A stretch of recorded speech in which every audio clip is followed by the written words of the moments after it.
All right, we're going to go ahead and get started tonight. We appreciate you guys coming out and your interest in small flocks and backyard poultry. So my name is Dalton Suits. I'm the Chatham County Cooperative Extension Agent for livestock. I also cover field crops, forages, and I'm also the pesticide coordinator. So if you have any problems in any of those areas, we're here for technical assistance, and we put on educational programs like this. So don't hesitate to come see us or let us know if you have any problems. Hopefully everybody got a copy. There should be a printout of each PowerPoint for each of our presenters tonight. So we've got Dr. Sam Wangi, and he's going to talk to you a little bit more about disease and some of the nutrition things. And then we've got Jonas Asbel. He's our area specialized poultry agent for Chatham County. So we're looking forward to hearing from both of them. So you should have both a copy of each of their presentations. And then we've also got an evaluation form. If you guys could help us out with that at the end. We'll give you some time to fill that out really quick, but that's the reason why we're having the workshop tonight, because you guys have requested this. And so that's what we go off of to determine what types of programs we need to offer here.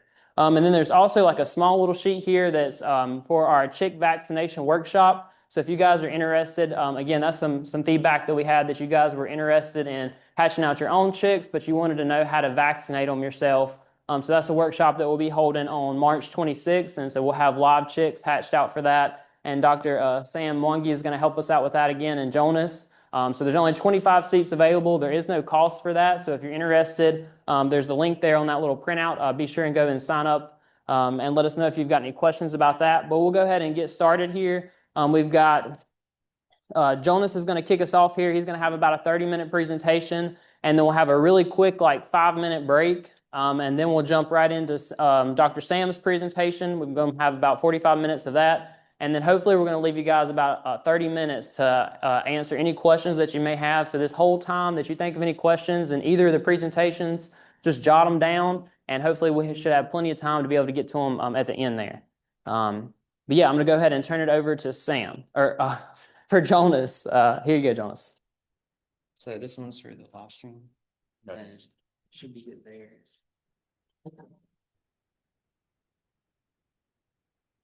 Think they'll compete here? No. Yeah. All right.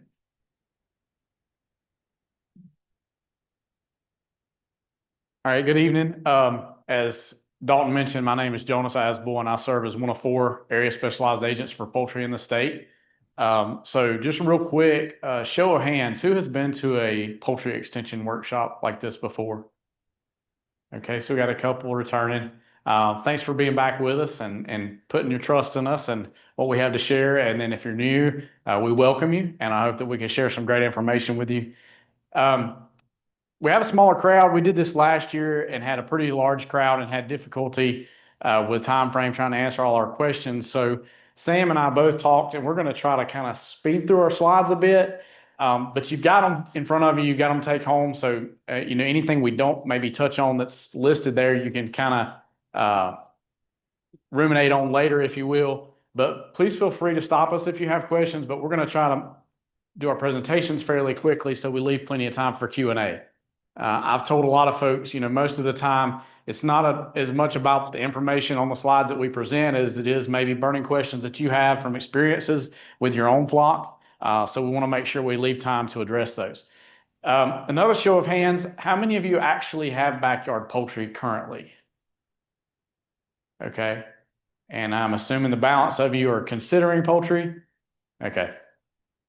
So I've heard chickens and poultry in general referenced as like the gateway drug into livestock. They're pretty easy to have and to keep. And so a lot of folks get started in livestock in that way. And chickens are very easy keepers as long as you have the support system to make sure that you're checking on them fairly regularly and not nearly as much work as a lot of larger livestock species. What I'm going to kind of go through on my presentation this evening is just some things in reference to incubation, brooding your own chicks if you choose to incubate them, incubating as well. So the age-old question, which came first, the chicken or the egg? Well, we can have a debate about that. I have my own opinions. But the reality is we need to have high-quality fertile eggs. And in order to get those for hatching, we have to have high-quality hens and roosters. So make sure you're selecting breeders that are going to be not only healthy and able to accomplish what you need them to, but they're going to fulfill the purposes that you have for your production setting. Everyone's going to be a little different in what they're looking for. Are you looking for a chicken to produce so much eggs? Are you looking for chickens for meat? Are you really uncertain and maybe you want something in between? And there's a lot of options there, but just making sure that you have kind of a clear impression of what your goals are and heading that direction. Another thing you want to do is make sure you're sourcing birds from an NPIP flock. So that NPIP stands for National Poultry Improvement Plan. So that is something that was put into place many, many years ago, and each state has its own way of kind of regulating that. That's regulated here in North Carolina by the Department of Agriculture. And if you want further information, I can connect you with those folks on that. But basically, what an NPIP producer is, there's someone that works directly with the Department of Ag, and a representative will come out. They do blood testing and they test the birds on site, make sure they're free of a certain number of diseases. They kind of track that flock. And then NPIP producers do not bring birds into that flock unless they're from another NPIP source. So it kind of gives you a little heads up or a level up on bird health. Obviously we can't rule out everything. Sometimes things happen, but an NPIP source is going to make sure you're a little better protected and you've got a healthy resource for gaining birds. If you are going to try to have your eggs for hatching, you got to think about the rooster to hen ratio. So with leghorns, it's a little more. You don't have to have but like one rooster per 13 hens. The larger the birds get, the more roosters you need. If you have larger layers, you may look at 1 to 12. And then if you're thinking about something about raising meat birds, which is a little harder to do to keep breeders for meat birds, and that's a whole nother story. But if you are doing that, you're looking at more in the range of 1 to 10. So really, you don't need to have all your chickens paired up with a mate. As long as you have at least one male for every 10 females, you should be in pretty good shape. One other thing you want to think about when you're thinking about your breeding stock is you want to make sure that the hens and the roosters are of similar age and size. If you're going to have one or the other be different, you'd rather your males be younger, that you can introduce those as time goes along.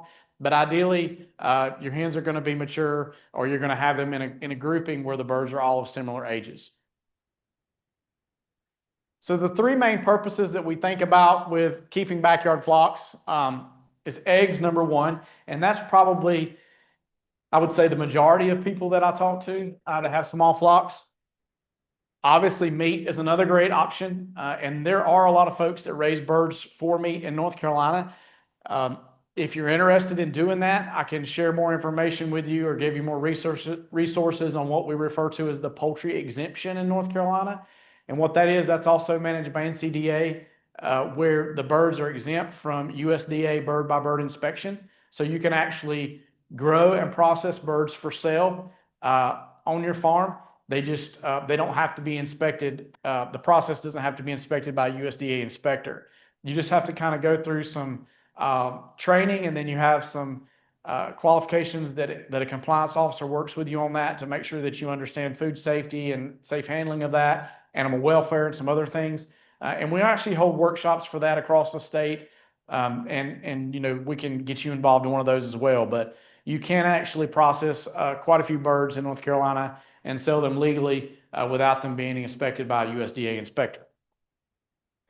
And then the third is kind of a combination of the two. So where you have these dual purpose birds, they're really not excellent egg layers, but they're also not necessarily excellent at putting on protein and muscle, but they kind of fall in the middle. A lot of times your heritage breeds are really good at this.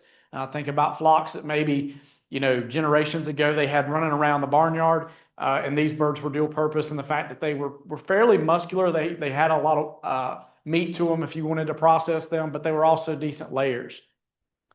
Some honorable mentions, other reasons someone might keep poultry: exhibition. So we do have folks that are into showing chickens. Some people simply have them as pets. The kids enjoy them, the parents enjoy them, and they can provide a lot of entertainment. Breed preservation is one, and that's kind of relevant here in Chatham County because we have the National Livestock Conservancy that's headquartered here. So a lot of folks, they maybe like to help preserve certain breeds that are either struggling or disappearing, and just try to keep those genetics alive. And then lastly, there is pest control. Our chickens don't tend to do quite as much pest control as some of our other poultry when we think about things like guineas, but they will actually control some pests. And you see kind of a trend of people keeping them in and around their gardens. As long as you can keep the chickens from bothering the vegetation, they will actually work to keep the insect population down.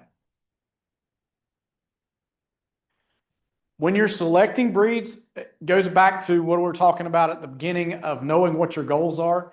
And then you may be of the route of selecting a commercial breed or a heritage breed. So commercial breeds are breeds that basically where they've taken and they've crossed different strains. A lot of times it'll be two different breeds. And what they get is they get the heterosis or the hybrid vigor that provides offspring that are maybe better at certain things than either of the parent stock. This is typically when you're looking at birds solely for performance. They may have better feed efficiency when we think about raising meat chickens. They have better egg production when we have layers. They're a little more uniform. And so you may go with a commercial breed or commercial strain if you're really thinking about maximizing production and performance out of your flock. These are the kinds of birds that you might use if you were really looking at this as a business venture, more so than you were just a backyard hobby. Now, if you're not set on having the greatest performance, you may lean towards a heritage breed. Maybe you do want something that's a little more dual purpose where you can, gather eggs, but then at the end of that production cycle, you can actually process that bird and have, a relatively good amount of meat on that carcass. They're not always the best genetics, but a lot of times if they're in a backyard or a small flock setting, they have really good foraging traits. Sometimes they're a little better as far as being broody. In other words, raising their own young if you plan to raise your own chicks. So there's a lot of things that can be said about both types, and understanding the difference can help go a long way in selecting your breeds.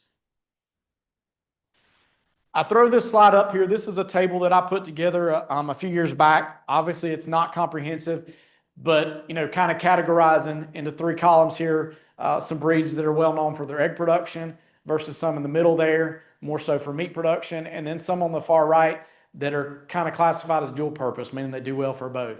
So this is a good place to start if you maybe haven't selected or you're trying to think about adding birds to your flock. This chart can kind of go a long ways. There are some other things you might want to think about. Think about who's going to be caring for the birds. Is the temperament important? Not all are the same. Some are a lot more docile, a lot more friendly, and then you have some that are a little flightier. Think about the size of the birds and your setup. Are you limited? Do you need a really big chicken?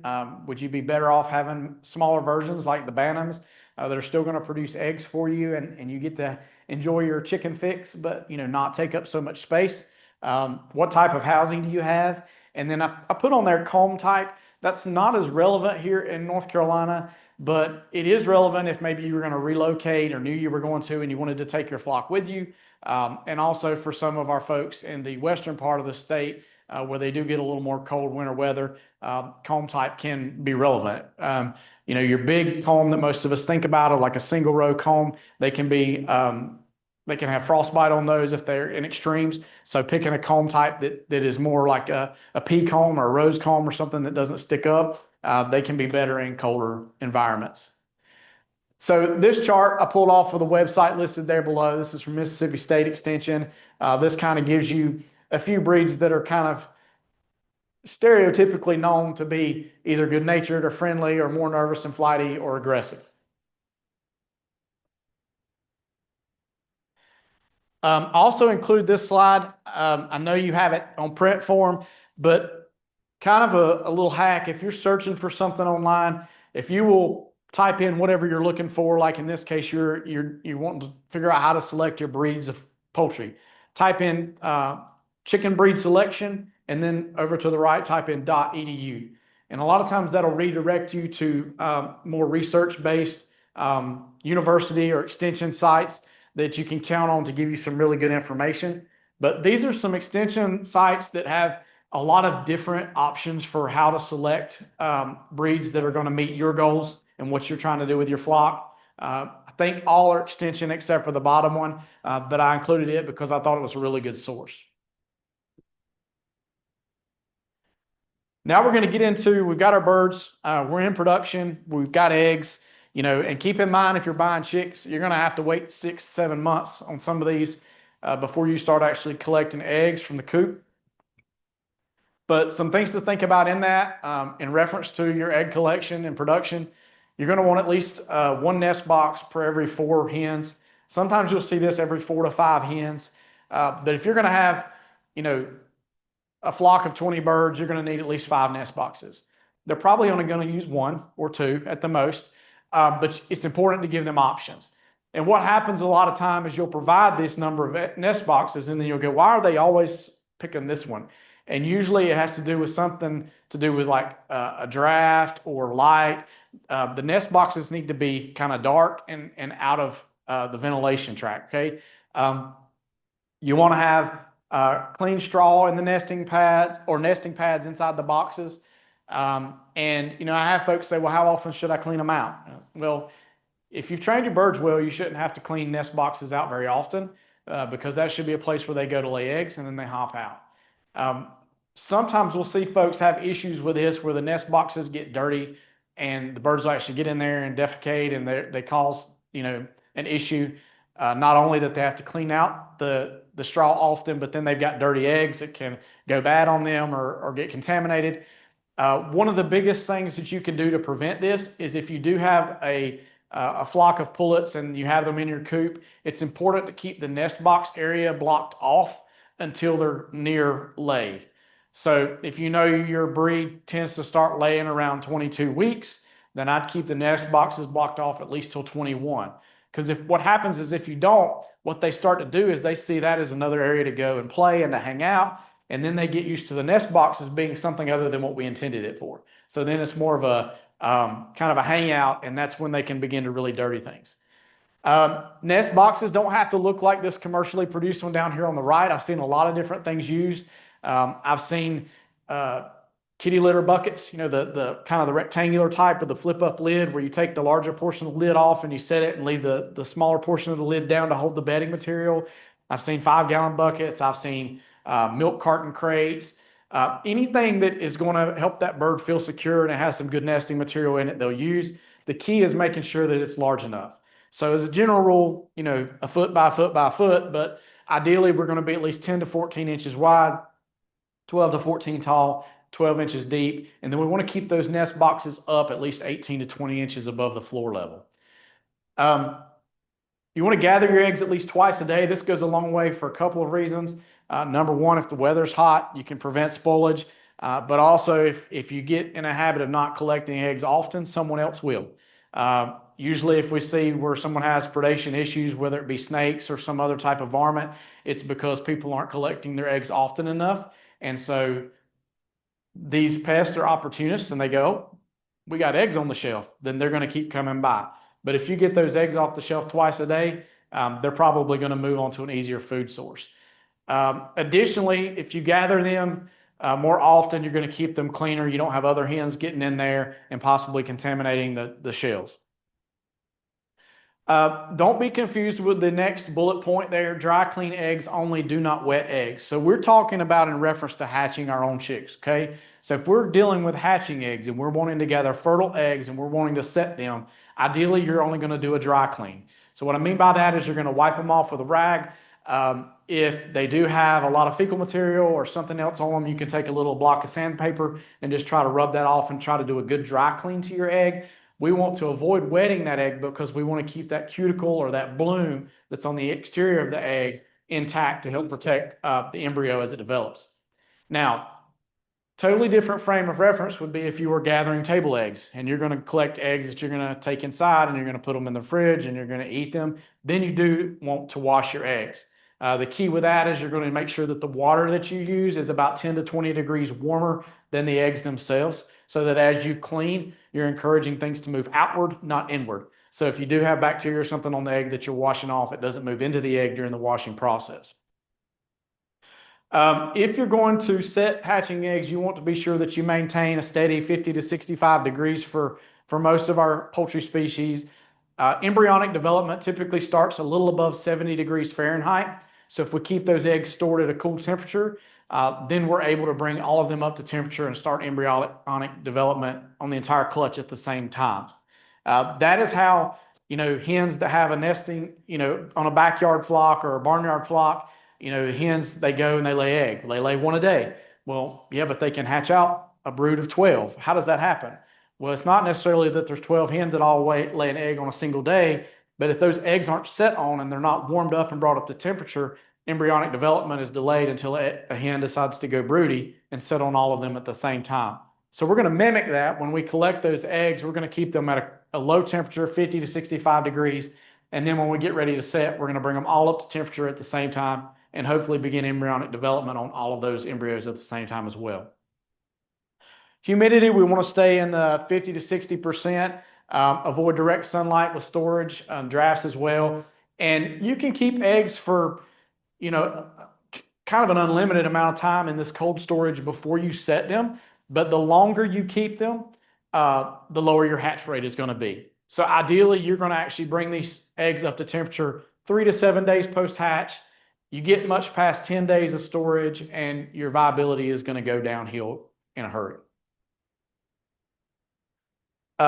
Incubation. So, we got to think about this as a lifeboat concept. We're trying to provide the food, the water, everything they need and keep all the bad stuff out. I'm not going to get into the details on this, but that's our goal here. We got to look at temperature, humidity, turning and rotating those eggs, because that's important to make sure we get good vascular blood flow around the entire embryo and not just on one side, and avoid the embryo from sticking to the side of the egg. And then air movement and gas exchange inside of that incubator is key. So our goals are getting oxygen in and carbon dioxide and water out of the egg. Most small-scale incubators that you're going to buy are going to do this in a couple ways. They're going to move air. They may move it within, or they may actually force air in and or out. That air circulation is kind of what evens up temperatures and makes sure that all the embryos are developing at a similar rate. I know this slide is kind of blurry, but I include it because I think it's a good illustration of the differences between the two. So you have a forced air incubator on the left where you see the fan up top, and that's actually pushing air into the box. And then it has vent holes where air comes out, versus the one on the right here, which is simply circulating air.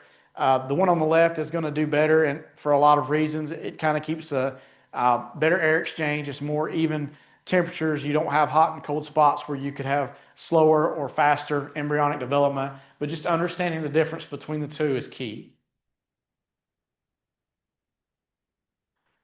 Incubator setup. Few things to keep in mind. You want to make sure that if you've used it before or you borrowed it from someone that is in fact cleaned and disinfected, you want to turn on the temperature and get the humidity right as long as you can before you actually put the eggs in it. Ideally, if you were going to set eggs tomorrow morning, you might have your incubator set up tonight, and then it has all night to kind of regulate and be where you need it to be to put all the eggs in at the same time. You want to make sure that it is up to temperature before you put the eggs in, because if you start with cold eggs, not only will the incubator take longer to heat up, but you may also get a variation in the start times on the embryonic development based on where your hot and cold spots may be in that incubator. Be sure that you've got this on a constant outlet, not something that's going to be on a timer or that you could lose power on easily. You want to put this in an area that's free of drafts, out of direct sunlight, so don't necessarily set it next to a window or anything like that. Also, if you have it inside your house, you want to stay away from your heat and air registers. You're going to add water into the appropriate reservoirs, and most of your incubators will tell you where to add water and when, based on how their setup is. And realize that as the embryonic development goes along, they're going to require more water and more humidity, so you'll be adding water more often. But most all of your incubators are going to give you some guidelines for that. These are kind of some ideals. 100 degrees incubation temperature, 55% relative humidity. However, most of the time you'll see as we approach pipping or hatching, we're going to take the temperature down slightly and we're going to bring the humidity up a little bit. Just kind of some troubleshooting things. If maybe you don't get the hatch you think, if it's too hot, you can have some early deaths or early hatch. Too cool, you're going to have late hatches that aren't going to, be ready when you're trying to brood. If it's too humid, you can get a lot of bacterial issues. If it's too dry, you're also going to have poor hatch or early dead.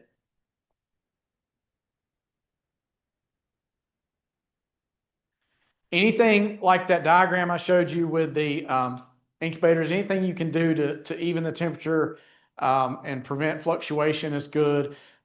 Again, here's our ideal range. Also mentioned we're going to drop prior to transfer or interpipping. Embryos tolerate low temps better than high, so you can cook them if you get too high with everything.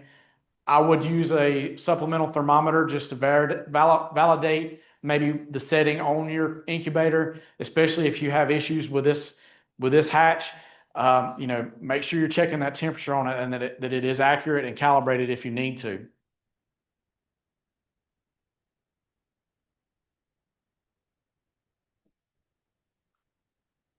Again, some general rules of thumb talking about the differences in temperature and wet bulb, dry bulb.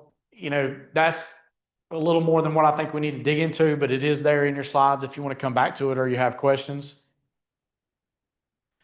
This chart actually shows the length of incubation for different poultry species. So, of course, most folks know that chickens are around 21. Ducks tend to be about 28, except for the Muscovies. They're actually can be longer. Turkeys are about 28. Guineas are on the low side of the 28. And then I included down here some other things. Bobwhite quail, they're interesting. They're a little longer than chickens, but not nearly what ducks are. Muscovies can be about 5 weeks, and then ostrich is actually about 6 weeks. And you can see here that even though we change species, our temperatures, our humidities, our guidelines are still all about the same. The biggest difference is the length of incubation, and then when you're going to stop turning those eggs over here in this right-hand column to be preparing for the pipping stage. This, again, it may be pretty small on your handout, but it's a very interesting guide that goes over a number of other species, and I just thought it was a pretty interesting diagram to include. So we talked about this a little bit, but we're going to bring our eggs to room temperature. We're going to get them out of cold storage as our incubator is warming up. We're going to place them small end down. If you have a turner, a lot of them, it's pretty easy to get, and it's kind of worth the investment, in my opinion. It's going to constantly be turning those eggs and be more consistent like the mother hen would be. If you don't have a turner, you can still incubate eggs. What you'll need to do is kind of designate each side. So you'll lay it on the side. One side will have an X, one an O, and that way you know each time you turn that you're trying to get them all to the same. And then you can use a pencil to number the large end of the egg just for record keeping, so you know if you have to pull any out, how many you pulled out and why. I talked a little bit about why turning eggs is important. Again, we want to make sure that vascular development takes place all around the egg. And then also we want to keep the embryo from sticking to the shell membrane so it has a good chance. Again, use automatic turners if you can. And then make sure you're stopping that turner at the appropriate day so the chick can orient itself. If you're going to turn them by hand, I recommend a minimum of 3 times a day. The first kind of little experiment that I ran in our household with our children, we only did twice a day. We still had some birds hatch, but I know that our hatch rate was low because we only did 2 turns a day. Give yourself a chart or a reminder or an alarm or something where you're trying to be pretty consistent about the timing between each one. So, ideally every 8 hours would be the key. You want to be sure that you're washing your hands with soap and warm water both before and after touching the eggs. But what you don't want to do is use hand sanitizer before handling the eggs. Talk a little bit about candling and try to speed through some of these last slides. Candling is just the process of using a light to shine into the eggshell to see what's going on. We can candle fresh eggs to determine what grade they would be when it comes to consumption for table eggs. We can candle eggs that have been incubating to see if there is in fact embryonic development going on. It's kind of hard to see in this picture, but on the right here, you can actually see the vascular development that shows us there is life there and the blood flow is taking place. Ideally, you're going to candle maybe in between 7 and 14 to see that you do have, in fact, a fertile egg that is developing an embryo. You can candle past that point, but you don't want to do it for too long because that embryo is larger at that point. Um, you can record any observations, and then obviously if you have some that are not developing those blood vessels, you can determine at that point that either the egg was not fertile or you had an early mortality in the embryonic stage, and you can discard those eggs at that time. If you leave them in, you stand a chance that they will actually explode on you in the incubator and cause bacterial issues for the rest of the brood. So a few pictures here. So these are eggs that haven't been set yet, but the egg on the far left there is a really good quality egg. This is a poor quality egg because what you're seeing there is you're actually seeing the shadow of that yolk. So this is an older egg. Not only you see in the shadow of the yolk, but you can actually see a fairly large air cell at the top here. It's kind of slanted, whereas on the left you see the very small air cell. So that's the difference between a freshly laid egg on the left and an egg that's actually undergone some temperature changes over time and lost some of that moisture.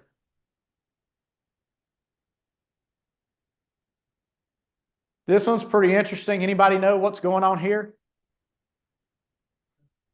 Double yolk, not a good egg for hatching. Make a cake with that.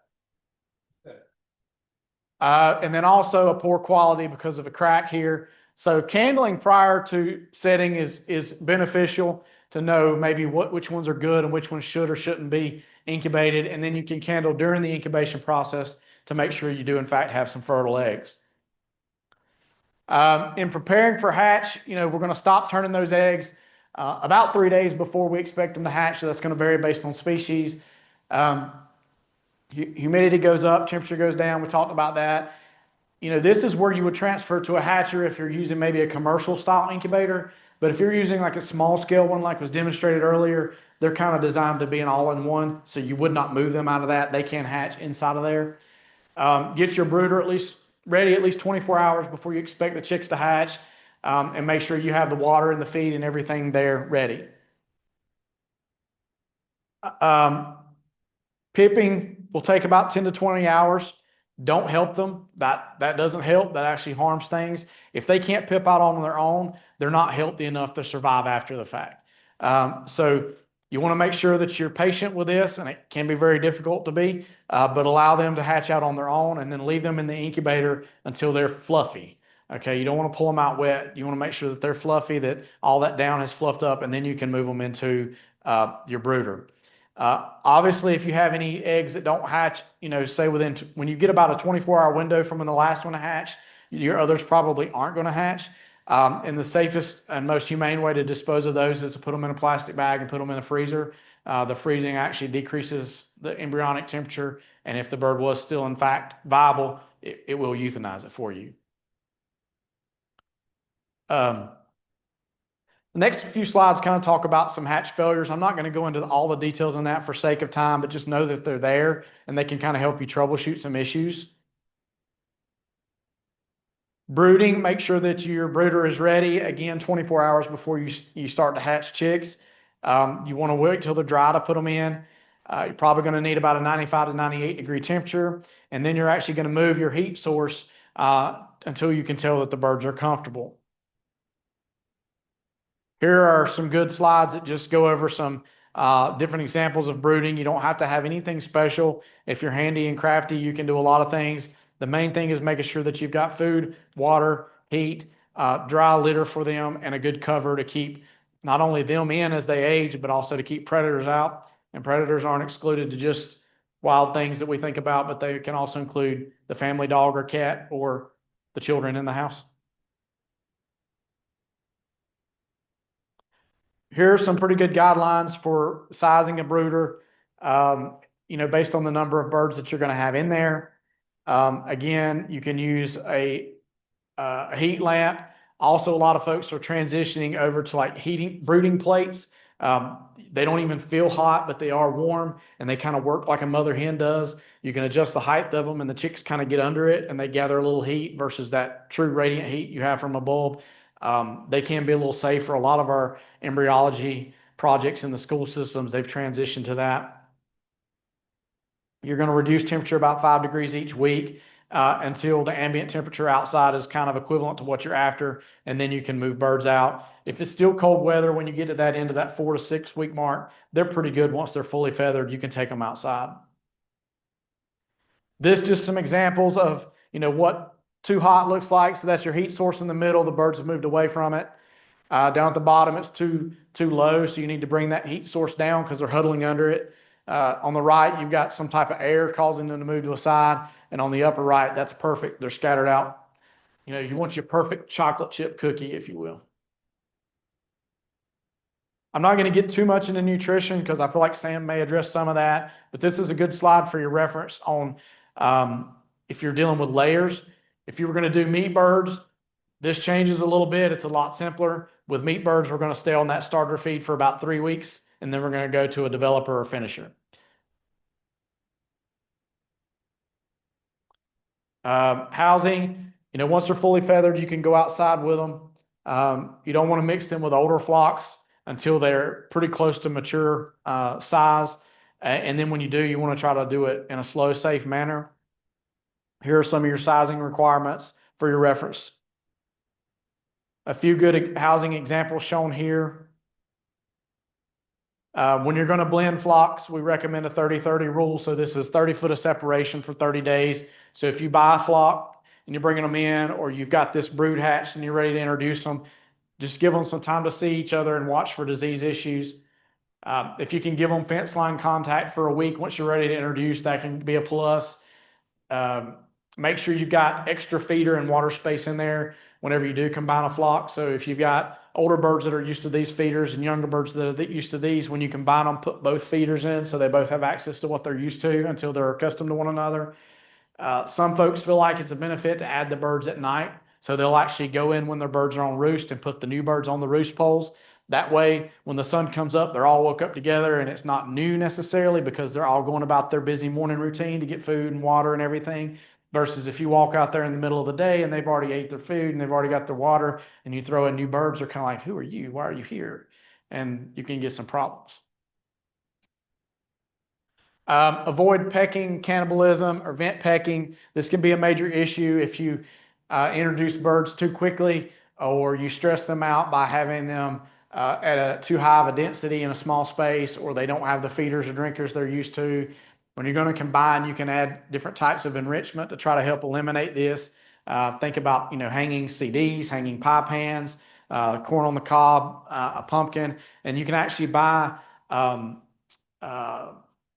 blocks. They come in different names depending on who's producing them, but they're commercially made blocks that have kind of like a suet cake for wild birds, if you've ever seen those. So it's grains and seeds, but it's incorporated into a harder substance, and they have to peck at it to get the grains out. So it kind of is a distraction to them, but it also helps dull the beak. So if they do use their beak on a flock mate, they don't have quite the dangerous weapon they had before. If you have a lot of major issues, you can actually do beak trimming, and a lot of birds that you buy ready to lay will have already had this done. Can everybody hear me okay? All right.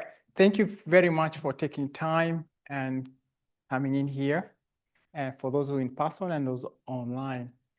My name is Sam, and today I'll be covering poultry nutrition, parasites, and common diseases.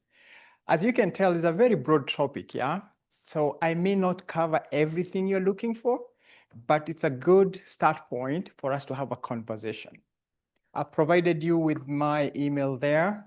Again, I'm based on the main campus in the poultry science department, and my area of specialty is poultry nutrition and diseases. As you can imagine, it takes me a whole semester to teach about diseases, so we may not cover everything, but I picked what I thought was very common for the backyard. And then I'll touch a little bit about nutrition. And again, we'll talk about some parasites as well. So before I begin my talk, I would like to let you know of some of the resources. So for instance, you email me and you tell me you have disease issues. I may not be able to help you directly, but we do have the state lab. And with the state lab, there are a couple of them around the state. But I do have funding within our department, which funded by the USDA. What does that money do? The grant caters for the fee that you go and pay at the diagnostic lab. So for you, all it costs you is your time and, of course, submitting maybe your dead birds or some samples to the lab so they can do their work there. Okay, so again, it costs money to do all these things, but through this funding, which USDA funded, it's gonna go through the end of 2027. You guys, you go in there and you can use that money. How do I get that information? You can go to their website. They do have a form which you can fill. You navigate this, but no worries if you can work on navigating the system. What I've done, I've already made a form for you, and it looks exactly like that. Okay, so that's the form that's online. And even when you go to the labs, that's what they will tell you to fill out before you submit your samples.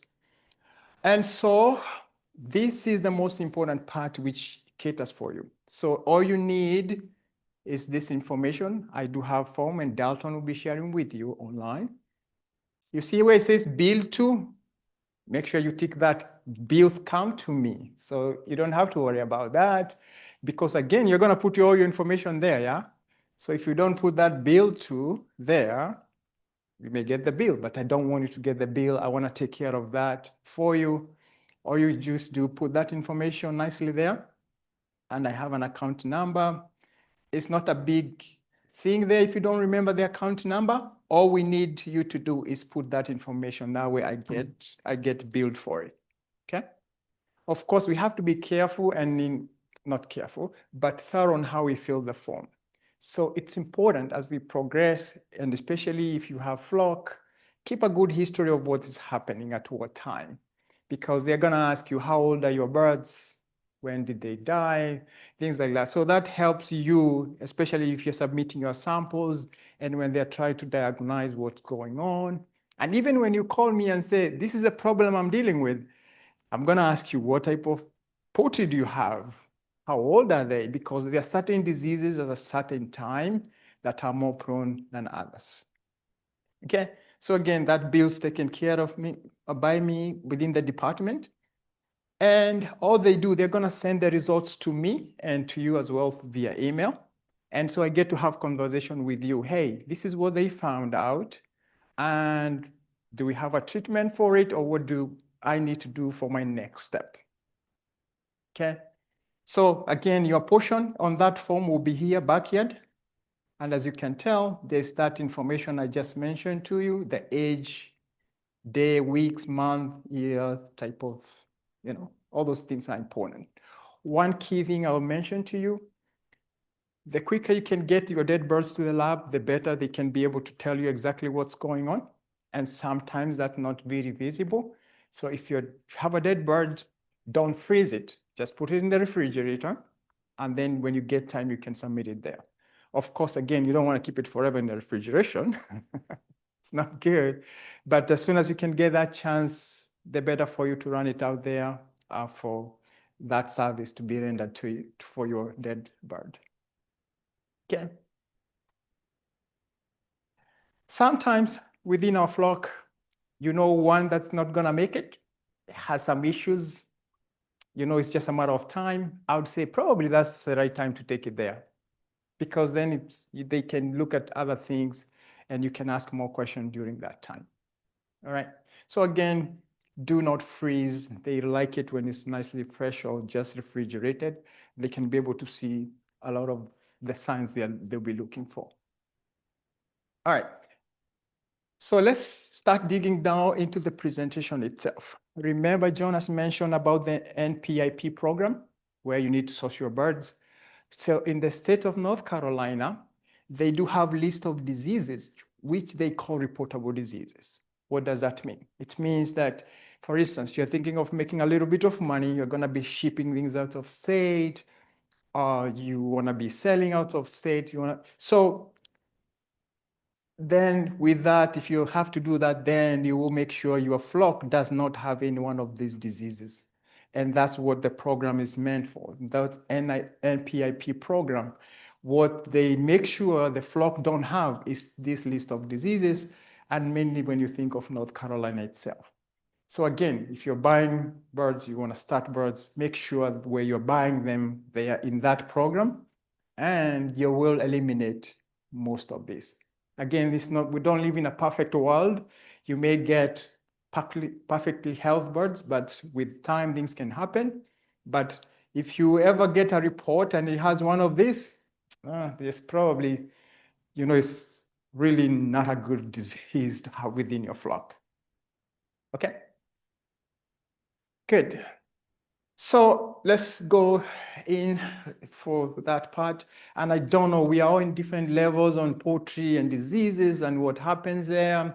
So if I don't really cover what you are looking for, I'll still be here and we can have that discussion on exactly what you're dealing with, so I can be able to help you, or any one of our agents can be able to help you with that. Okay, so we're not gonna go through the definition, but we know if I have a disease, then just the abnormal condition there, which are making the birds unhealthy. I have a list of various agents that causes diseases, but virus tends to be one of those that just, we don't have a very good handle of it. Of course, if it's bacteria, we have antibiotic and other stuff we can take care of. We have medication for parasites. But viruses, to an extent, with diseases especially, they just tend to be on their own world because they evolve so quickly, and then the chance of birds recovering is very minimum to an extent. Okay, so apart from the pathogens themselves, we do have other things that can lead to issues. One key part, nutrition is important, yeah? Good. So just like humans, nutrition, you gotta eat healthy. Similar with our birds, we gotta make sure our poultry is getting the right diet at a certain given age. How we manage them is important, where we are keeping them and how we are doing that. Again, environmental stress can be an issue here. Think about the weather we've had. Too cold some days, too warm some days, it's having effect on us as well. So even with your poultry, that's the same thing, they're gonna experience that stress.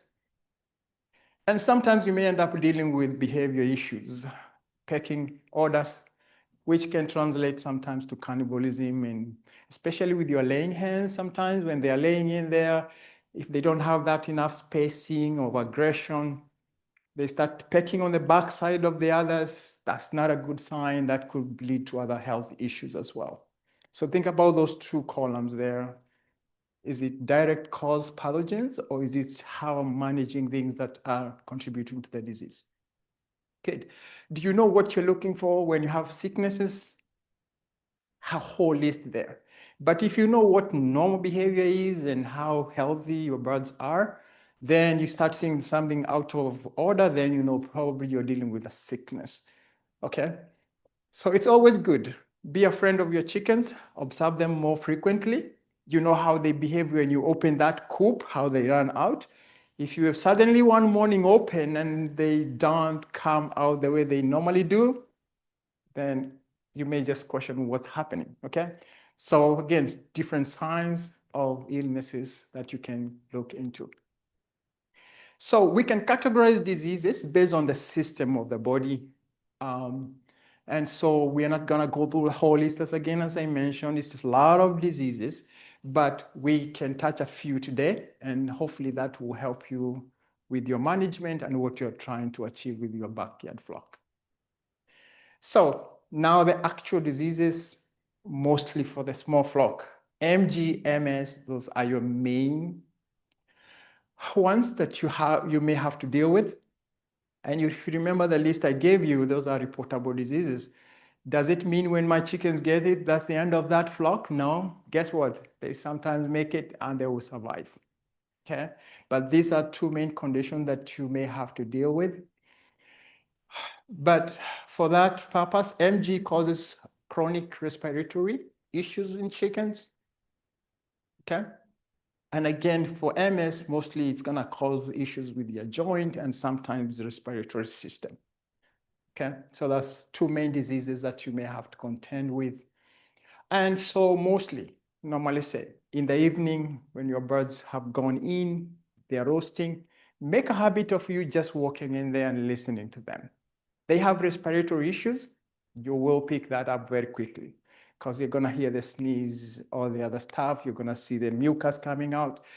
Because during the day, you may not catch them on that, but if they are inside locked nicely, then you can have an ear to listen and you can flash the light in there and you can be able to see some of these things.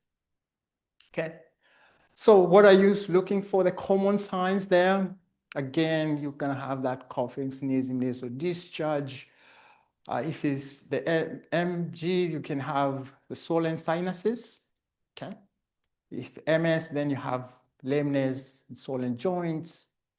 Your laying hens sometimes will drop the egg production. And in general, you're feeding them right, they have the right condition, but you don't see them doing very well.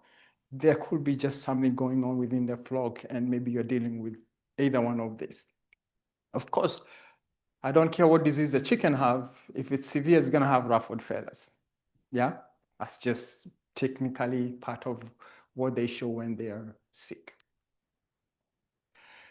So I just went through that, but something to check for is within the eyes. You can see that foam in their eye.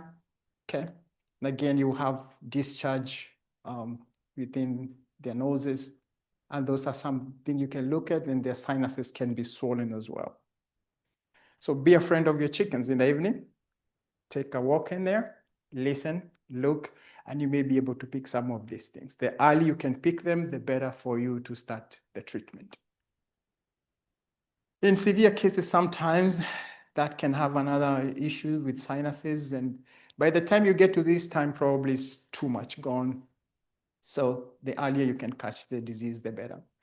So again, with those two, they can be transmitted vertically, meaning if you get the hens, you're trying to incubate and they have the infection, they can pass that infection to the chicks as they hatch.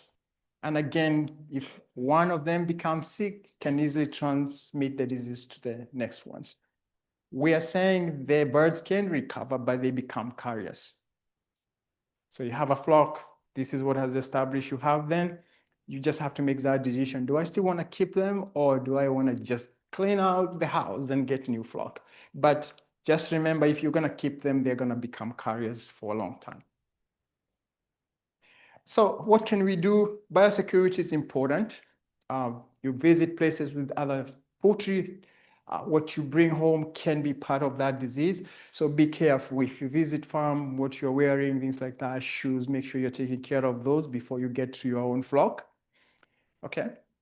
And again, where you source your birds is important. Buy them from those certified programs. There's a vaccination for it. And the programs that deals or works with NPIP, they do normally take care of that. So you don't have to worry about vaccination.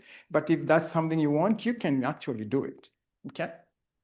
You can mostly, as we mentioned, if it's sick, you have to treat somehow. Antibiotic, mostly Tylosin, that's something people use. And it will help. It will not eradicate the issue, but it will reduce the effectiveness of those pathogens. This one is the last resort, just because sometimes things happen and you just want to start afresh with a clean flock, then you can eradicate them. Hey, you can make soup out of them if you want, so you don't have to throw them away, okay? But those are some of the prevention and treatment.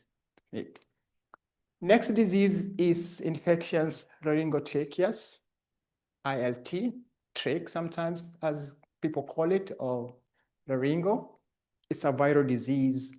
It affects the upper respiratory area. Okay. And this is the typical part of how the birds will look. They will struggle to breathe. Again, think about it, is the air passage that the virus infect. Okay, so that's why they're not getting the air through as they would when they're healthy, so they would struggle a lot with that. So again, they're gonna be different progression of the disease. And again, at the very end, what happens is all this material that's building up, it tends to gag up or become like a gooey stuff in there. So they will really at this time be gasping for air, and that's probably the time they'll pass out. But these are signs you're looking for. watery eyes, salivary studs, gasping, difficulty breathing. Again, if you have egg production, it's gonna go down. They cough blood, sneeze, things like that. So those are some of the things you're going to see in that flock. So think about how this disease is transmitted. Again, direct contact, vector transmission, and I would say we get to transfer diseases easier than anybody. We visit places, we visit, feed stores. So sometimes you can just carry something without you knowing, because if you're looking for feeds, most people are looking for the feed in the same store. So before you get to your flock, make sure your biosecurity is good. Okay. Again, they can recover for sure, but they will remain carriers for the rest of their life. Control, we do not have antiviral. So the best thing to do is isolate, provide support care. You can try to reduce dust within that of where you're keeping your poultry, and then cleaning up just help with reduction of load of those viruses within that coop. Okay. So again, I mentioned there's a lot of diseases we can talk about, but I just picked a few that I think are important for our small flock. Have anybody dealt with coccidiosis here before? Okay. So is one of the, you have guinea fowl with coccidiosis? Good. So again, coccidiosis is very species specific, meaning if you have multiple poultry in your farm, so you have your ducks, guinea fowl, chickens, cocci that affects chicken won't affect guinea fowl. That's good to know, yeah? So chickens have their own group of protozoa than others. But I would recommend, if you can separate your poultry by species, the better chances you stand to control diseases. So coccidiosis is an enteric disease. It affects their digestive system. Think about yourself. You eat a good meal. You want to get nutrition out of that. And so if you have issues with your digestive system, or you have a parasite that's destroying that digestive system, that it means you're not getting the whole nutrients of what you're eating. Similar example given with poultry as well. So those parasites tend to destroy the enteric cells. Those are cells of the gut lining, okay? And with that, your poultry are not going to be getting what they need. So again, you're gonna have reduced productivity. And if you're trying to make money, you have reduced productivity, then you're gonna be losing money. Or in general, you wanna get some eggs and you're not getting them, then you're losing money because your chicken will still have to eat somehow. Okay. So they come in two different forms, subclinical. Here you can see what's going on, but you're gonna experience depression in their growth, loss of egg production. But when it gets clinical, then you're gonna start seeing that in their poop. So what it means, again, parasite gets in the digestive system, digs into the tissues, and so become bloody, and so they will be passing that in their poop. So you start seeing poop look like that, probably you're dealing with cocci, okay? And I will see at the final slide. So what can you do? You can buy this. The only thing I normally tell people, read the label, make sure you're mixing it the right way. And if you ever run into these and you're not very sure, we do have our extension people that you can reach to. Say, hey, I'm dealing with this. They're gonna tell you, hey, go get this. But if you don't know how to, or you're not very sure how to mix it, you can just email one of us and maybe we should be able to provide you with that. But their recommendation dosage and time on how you treat this, okay? But there is also medicated feed that you can buy. So if you ever, and we'll talk about that when we talk about nutrition, so that can help with reduction of cocci in poultry. Here we go. So you look at the medicated feed, they're gonna have something like camprolium in there that takes care of coccidiosis for most poultry species in general. That's medication that will take care of that. Okay. External parasites, those are very common. They come in different shapes. We don't get to see their ugly shapes because they are too tiny. Yeah. But if you have to look under the microscope, really, they are scary. Yeah. So it's common list of the parasites we deal with, external ones. Okay. And think about poultry in general, they have feathers. So some of these tiny things, when they get there, they become a nuisance. Think of something that's still bothering you as you're seated, yeah? You go to bed, you have it on you. So it becomes a bother to them and can be a big issue. So let's kind of walk through them slide by slide. This is one of those that really causes a big issue. It sucks blood, so your poultry will become anemic, okay? And if they're anemic, then you're exposing them to more diseases. They're immunocompromised, and you have disease susceptibility. So what are you looking for? You look at their back end, you're going to see that cloud in there because they go in there and that's where they attach themselves. And if you go to the laying nest, probably you're going to see them crawling all over the place. And guess what?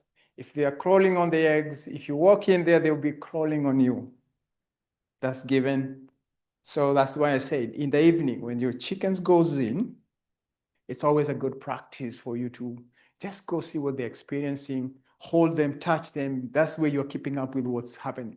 So guess what? If you have chickens that have this and you hold them, you're going to start seeing that come up and you're going to know your chickens are infested and you have to initiate your treatment. So no worries. They won't bite you so much because they can live on your blood. So they're looking for blood from chickens, yeah? They'll bite you, they'll cause you some redness, but no big deal there. So what can you do? You can treat with permethrin, dust. There is the conditions, or you have to read the label, make sure you're doing it the right way. Okay? And again, remember, you're doing medication with egg and things like that. You really have to be careful reading those labels. How you do and maintain your eggs is important. Okay? Again, we don't want to be exposing this type in their eyes. We want to target the areas that we know are infested. So, somebody called me, say, we think we got mites and all the other stuff. We walk in there, they're crawling on us. And so, sure enough, this is all they're dealing with, and they would get those. The lady told me, when we go in, I come out with red spots. So, and this is what was happening. Those things will still kind of get on you as you pick the eggs as well. Key important thing, wild birds. They will come, try to feed what your chickens are feeding from. And when they come there, they bring their own cargoes, and for the most part, this is part of what they may bring in. So try to keep that feed away from wild birds because then you will keep a lot of other issues away. Good. Red mites, again, they will feed on blood, okay? And the control is the same thing. You just take that permethrin dust and you can use it on your chickens.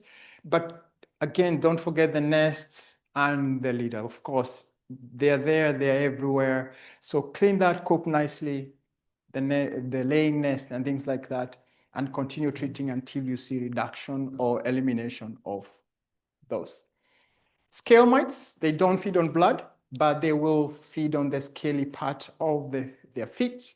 They dig in there, and again, depending, they will just cause issues on their legs. And if severe cases, they can cause deformity, permanent reduction of mobility. And again, think about it. We don't get to see these things, so we just see the condition, but you can tell it's not a very good thing to be looking at. So what can you do? Soak those feet, soapy water, loosen most of that dead scales out. And then you can apply petroleum jelly to suffocate these. Of course, they need to breathe, yeah? You soak them in that petroleum jelly, they can breathe, and you're going to destroy most of them. All right? Again, this can come as a secondary part where you are adding that to try to kill them as quickly as possible.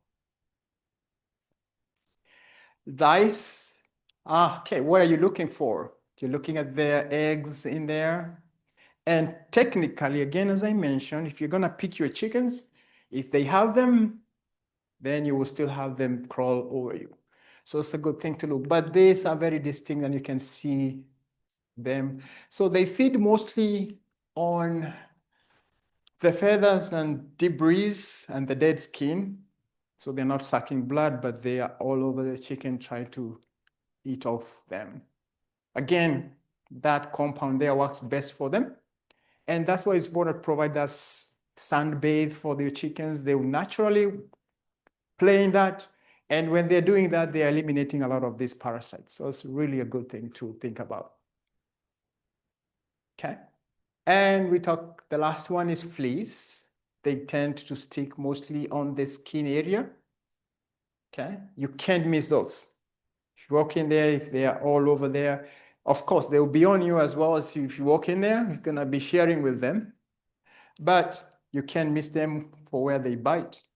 But applying that petroleum jelly will suffocate them and will take care of that problem. All right. Say it again. No, it's just like the Vaseline we apply on our skin, so it won't. And you're trying to focus on the area that they are already built up, so it's just suffocating most of those fleas that are attached to them. It won't. All right, so internal parasites, those are worms. Again, you can be dealing with that issue there. Sometimes we don't get to see the issue here until they poop the stuff out, or we start seeing fragments of the worms in their poop. Okay, so it's an issue there. And for the most part, if you get issues there, again, they're sharing whatever the poultry is eating. So you're going to see a decrease of egg production. As we know now, the light or the daylight is increasing right now. If you have some layers, you should start seeing some egg laying your pattern. They're increasing that. But to an extent, if you start seeing your flock is not doing the normal thing for them at a given season, maybe that's something to look into. All right. So again, most of these things, we don't catch them until we start seeing stuff in the poop, either the whole segment or part or fragment of that. Okay. So prevention, bedding material is important, that condition, keeping it nice and dry. Water daily, avoid overcrowding. If you have them in an area, open area, if you are suspecting this is what happening, maybe you need to change that pasture area, the whole thing. Because I know some people have like coops where they have a run. So if that's what you're suspecting, maybe you just need to leave that run for a while by itself and just provide a different area for your poultry. And again, controlling flies. I know I have it there, but who knows how to do this during summertime when flies are everywhere. So you can try to minimize that, but to an extent, really, sometimes flies can be an issue where they carry the larvae of the tapeworms especially. So there's treatment for it. That's the good news. I'm not promoting any product, but I'm just saying if you go to like Tractor Supply and you're looking for that product, there's product that you can find. The most important thing I normally tell people, read the label. What is the label telling me and how is it advising me to apply this? So some of them will tell you to do by weight, the weight of the animal and how much you give, and that's important. So depending on how big your flock is, that's something you can do over the counter. But sometimes if you can't do it, a veterinarian can be able to advise you on what to do. Or if you call me or somebody else and tell me what product you're using, then I can try to walk you through how to apply that and hopefully eliminate those worms. Okay. All right. So there are other conditions that we can deal with. Bumblefoot, egg yolk, peritonitis, and egg bound. Those are all things you hear, especially if you have laying hens. To an extent, you may have to deal with some those egg conditions there. Anybody have heard of bumblefoot before? Have you dealt with it? Okay. Yes, it tends to be an issue, especially when you have the weather that's too wet. And depending on the season of the year, that's just a big issue there. I've had my share with it, bumblefoot. This is not my chicken, but somebody called me. They told me, look, all my chickens have bamboo fruit. So I, what's going on? So I visited the farm and we had fun treating them. So this is normal. Again, in the evening, if you can pick your poultry up and look different places, you can tell. It's normal, but when you start seeing this is superficial discoloration starts like that. So what happens sometimes it will form a colors, and this when it gets infected, then you end up with issues, and this is when they start not working very well, or they just not doing very well. Okay. So if you ever take this to a vet, the owner of this flock was charged like $300 for 2 chickens. I said, that's too expensive, yeah? So honestly, you can do it yourself. It's just building that confidence because it's your flock. They are sick. You still have to take care of them. Okay. So I have a list here of the process of what you can do. And if you go online, probably look at this, you're going to see probably the same procedure.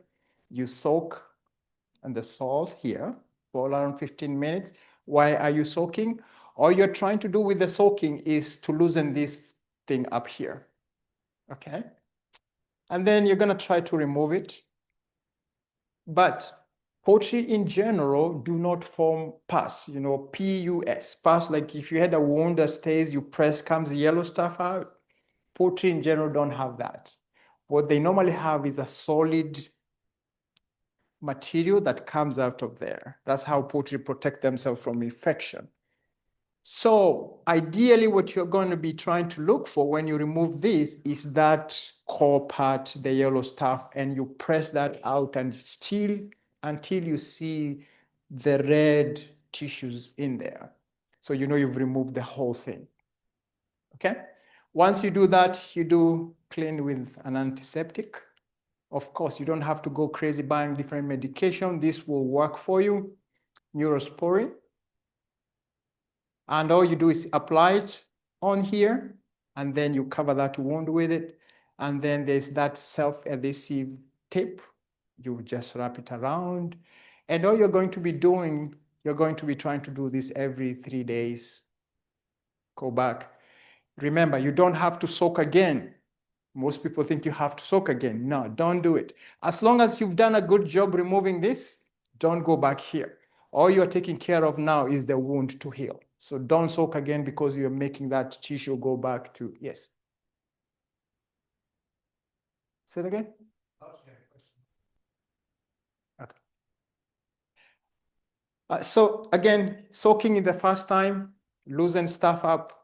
Once you do a good job with that, removing that core part of that, the yellow stuff that you're looking for, don't keep resoaking. All you did a good job with that, you're good. So all you're looking is to take care of the wound. And all you do is go back there, make sure everything is nice, wrap it again and again until you see that tissue heal. Okay. All right. If you have laying hens, sometimes you may run into this. An egg is too big to get passed out to lay. That's egg bound. It's a painful process for the hens. So you're going to have them in that penguin stance. All right. So you walk out and that's what you see. Maybe that's what you're dealing with. Okay. So there are different causes here. That's why I told you guys, it's important to know the age of your birds. That's important, what you've been feeding them, because maybe just how you're managing them, and with that age, you're running into those issues as well. Reproductive tract can get infected. It takes a little bit of, let me not say a little bit. It takes energy and the working muscles for that hen to be able to push that egg out. So that could be an issue there if you have a reproductive season that is infected, and again, stress can weaken those muscles. But sometimes you have young laying hens, and based on stimulation of how they lay, the egg can be too big for them to pass it. And so you end up with that issue. What can you do? You can help with palpating their belly, and people will apply some type of lubricant at their very rear end to kind of help with that process. All right. And that sometimes work, but naturally you hope they will pass the egg. okay? Because if they don't, most likely that can make them die. One time I had broilers, they're meant for meat. I kept the female for a long time. So when they started laying, their eggs were big and they could not pass them. So I ended up having to collect a lot of them dead, and I didn't know why, but every time I opened them, there was an egg at the end. Guess what? Just that stress, not being able to pass the egg, will lead to that. Another condition you may encounter is what we call peritonitis. If you think about the reproductive system of a hen, it releases the ovum. It's supposed to go through the oviduct, but sometimes the ovum will fall in their abdominal cavity. So again, this is the funnel that holds the ovulated yolk. Sometimes there's infection and there's not good catching of that yolk, and it will fall in the abdominal cavity. That's not natural, yeah? So what happens is they're gonna, with time, if this continues, you will have infection in the abdominal cavity. So if you pick that hen and you feel their belly, it's solid as a rock. With time, that's what happens. Again, as I told you guys, poultry in general are very good at isolating infection. So that buildup of fluid around it, they will continue to isolate. And the belly will feel like a rock. They can pass it, it would come out, there's infection, bacterial buildup. So it's gotta be solid rock like that. And you think about it, with time, the abdominal cavity gets smaller, but the yolk part of it gets a little bit bigger. So it's just a matter of time and you're gonna lose that hen. This is a hen I did last week. I picked it from a farmer. I visited a farm. She told me that hen has issues, and when I felt the belly, that is what I saw. So I said, hey, I'm teaching poultry diseases. Let my student work on this. So you can imagine my student had fun, not a good fun, because they were looking at me like, yes, this happens. Yes, it does happen to poultry in general.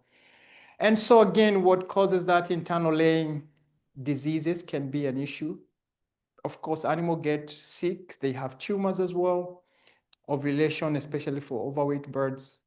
And if it's egg binding or the egg didn't come out, and sometimes the egg will burst inside them, infection can happen. And you're going to run into this. So poor hen, I had to go there, look inside. Guess what we pulled out? All the has been falling in with time. And we ended up pulling all these sacs. You can tell like a layer of them, and this is what we were able to pull out. So it was just a matter of time before this hen would just go ahead and die.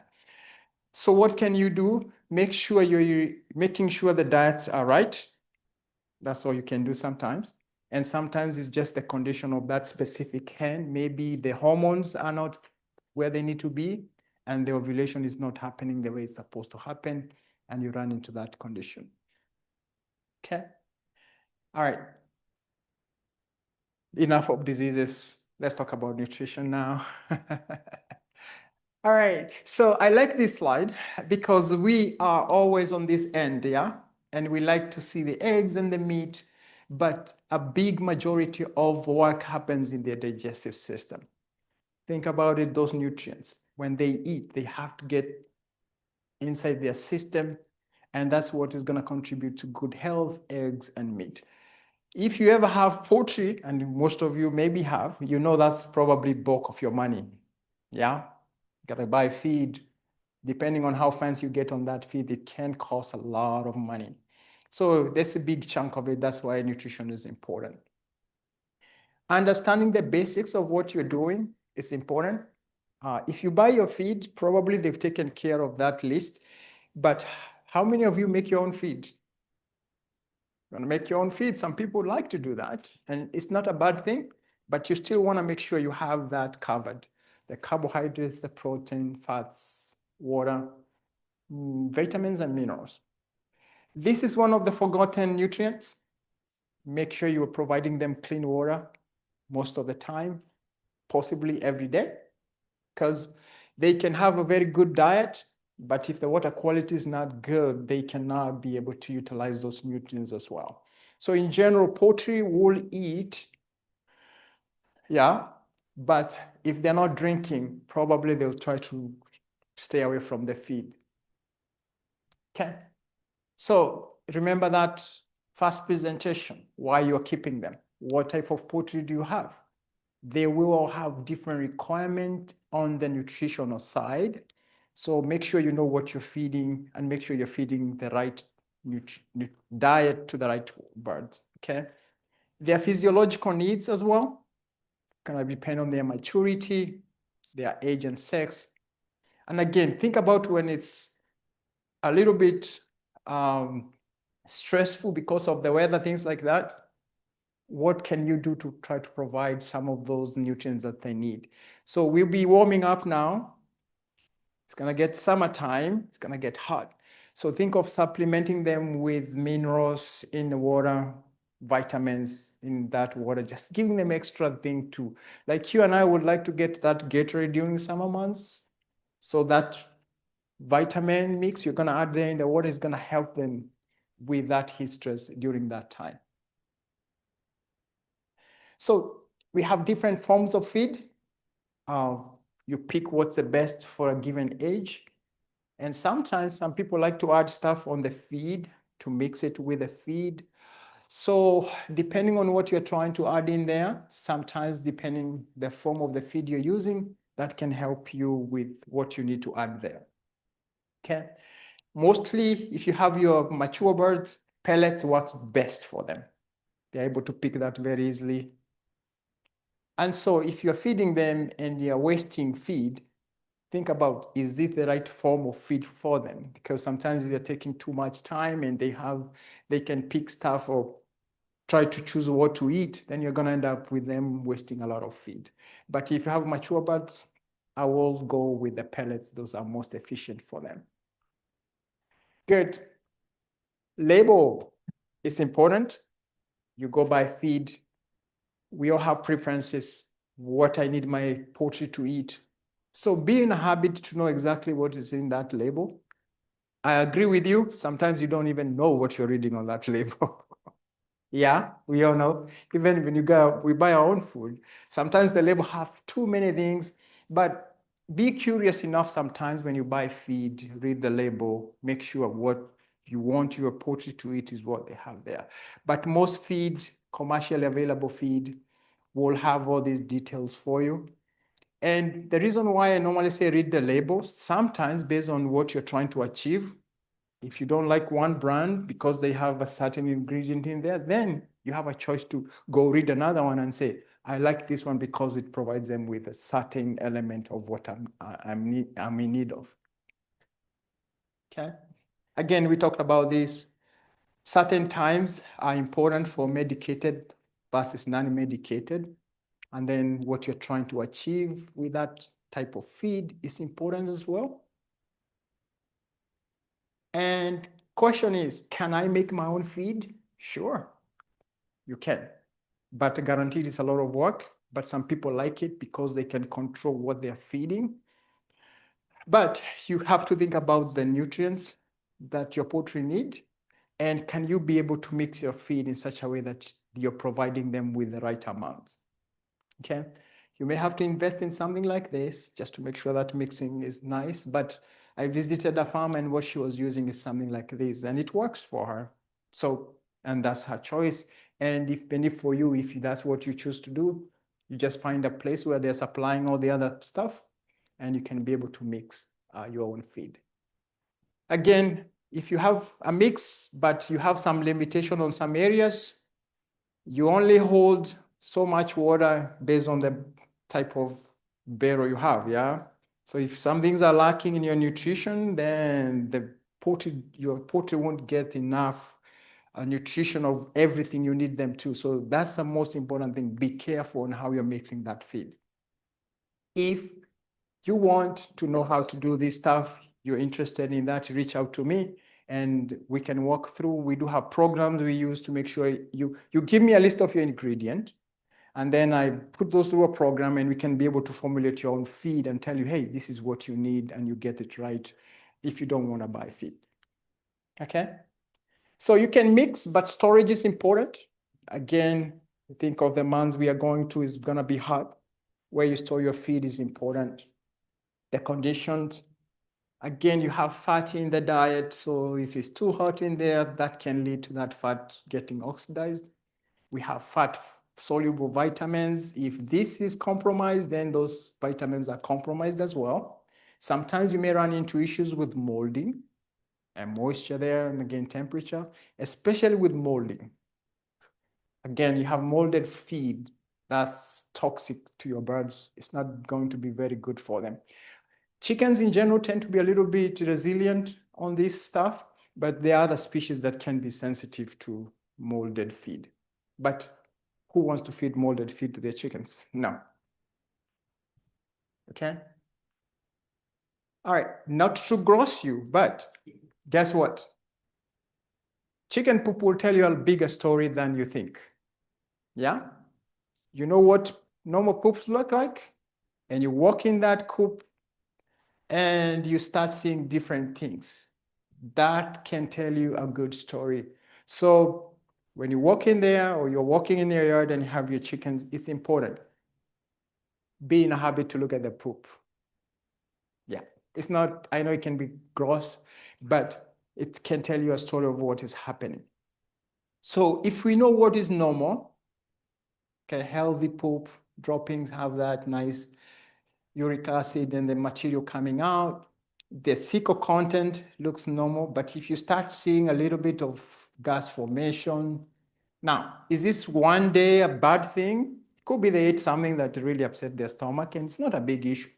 But if you start seeing a persistence of something like this, then you probably start thinking, what did I do? Change their diet maybe? Or is there something they are eating that is upsetting their stomach?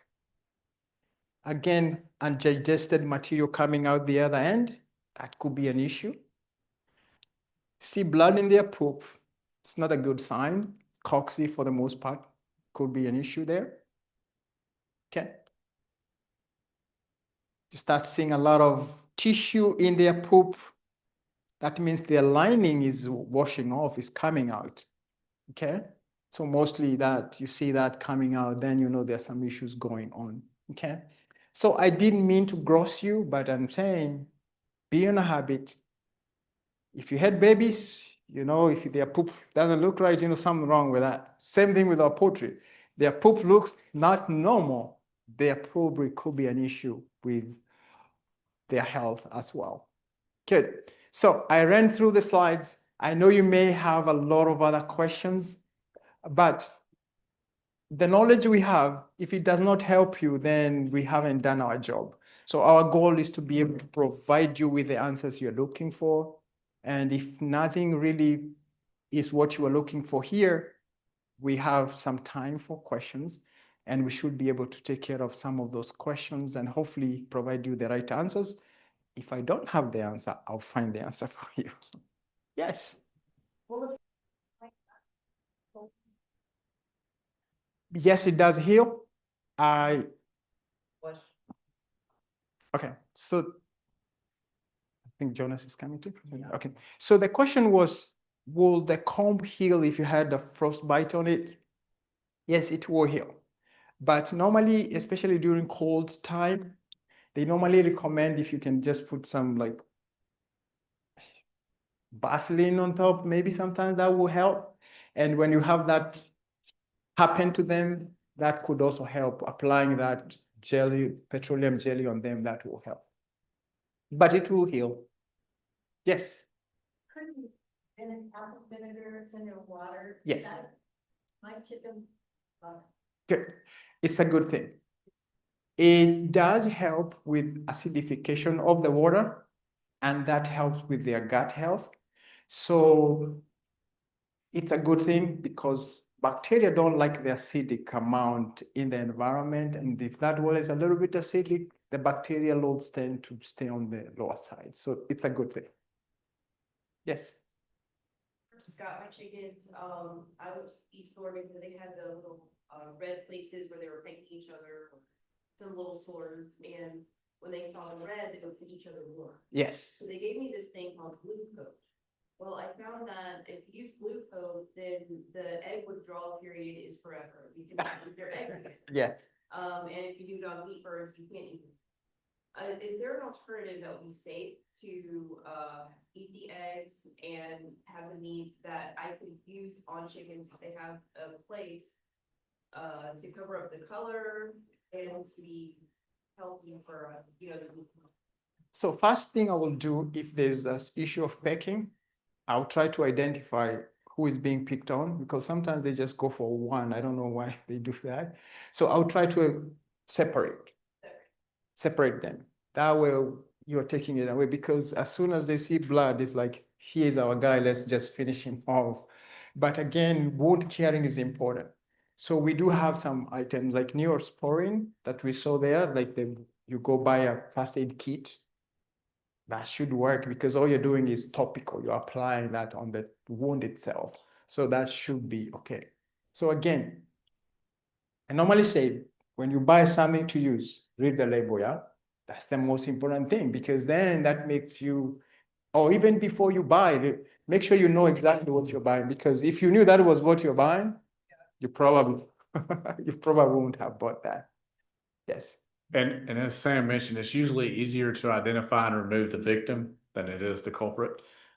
Because a lot of times, as he mentioned, one will start the problem, but the others will see red too, and they all jump in.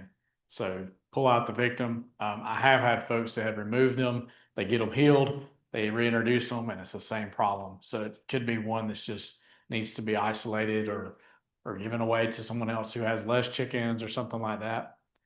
So that's something to keep in mind too. And then circling back to the apple cider vinegar, I know you didn't specifically ask, but I have people sometimes say, well, what's the recipe? How much do I put in there? And the answer is it depends because everybody's water is different. Some of us may have municipality waters and some of us have well water, and every well is different. The pH level is different. And what I've told people is, as a general rule of thumb, if you want to mix you a glass, if it doesn't taste like vinegar, you're good.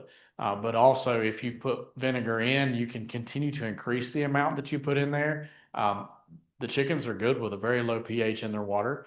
But once you see that water consumption back off, you need to as well. You've put too much.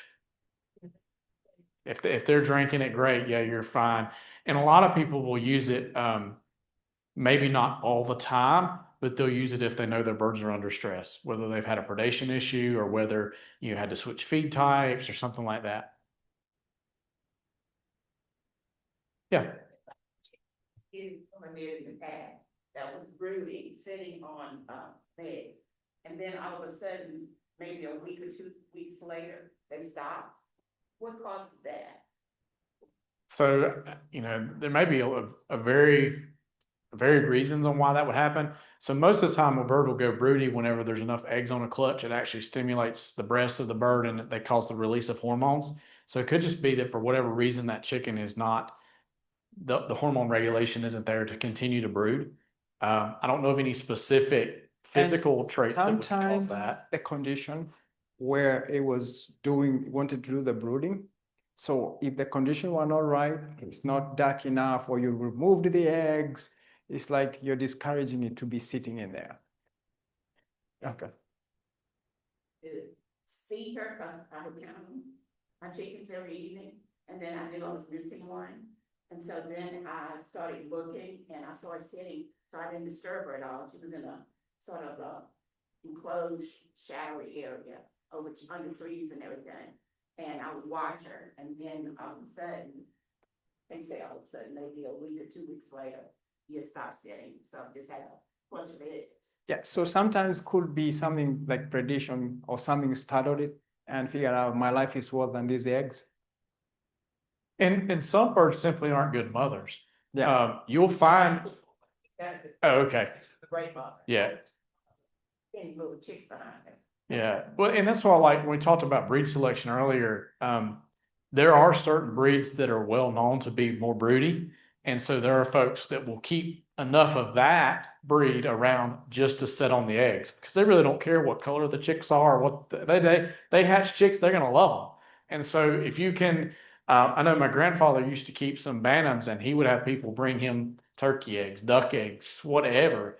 And you set that little hen on there and she gets started and she's going to brood them. And so some just tend to do better than others for whatever reason. But there are certain breeds, if you know specifically that you want to have the hen sit on and hatch them. Some of your dual purpose breeds are better than like your commercial strains. And then some of your bantams tend to do a lot better for whatever reason. If you have a chicken that goes into lay an egg but never lays an egg. Never lays an egg. Say it again. She sits in there, she stays in there, like she's gonna lay, and she never lays an egg. So could that be an issue maybe with their, have you checked to see their, I picked her up and held her, and I checked her little bottom. yeah? I don't see anything wrong with that, and she's very active. I don't know what's going on. I can't figure out what's going on. Yeah, maybe it's just a hormonal thing, and honestly, sometimes Mother Nature is surprised to us as well. So not sure what's going on, but to an extent, sometimes when chickens are egg bound, that's what they will do. They will go there, try to see if they can push it out, and they will try their best. She's 1 year old. She should be laying by now. The other one's on. And their belly feels okay. Day and turned her upside down and checked her all out, and she lay there and let me do that, and she felt fine, like her stomach didn't go hard. So remember the picture I showed you for that hen? So sometimes it will take cycles of time because all it's doing is ovulating. The egg is falling on that abdominal cavity. And you can tell that hen had been doing that for a long time.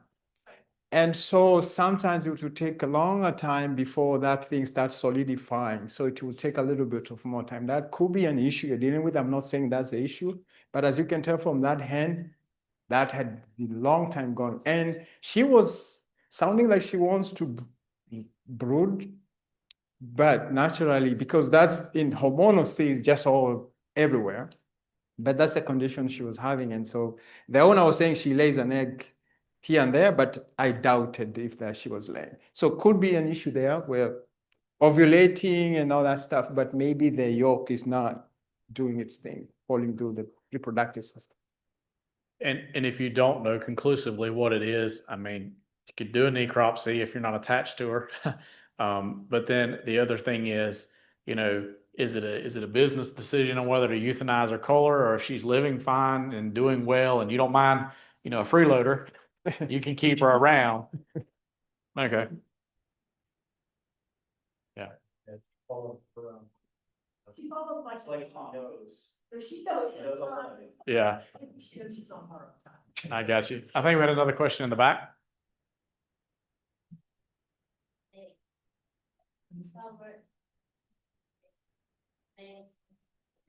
Yeah.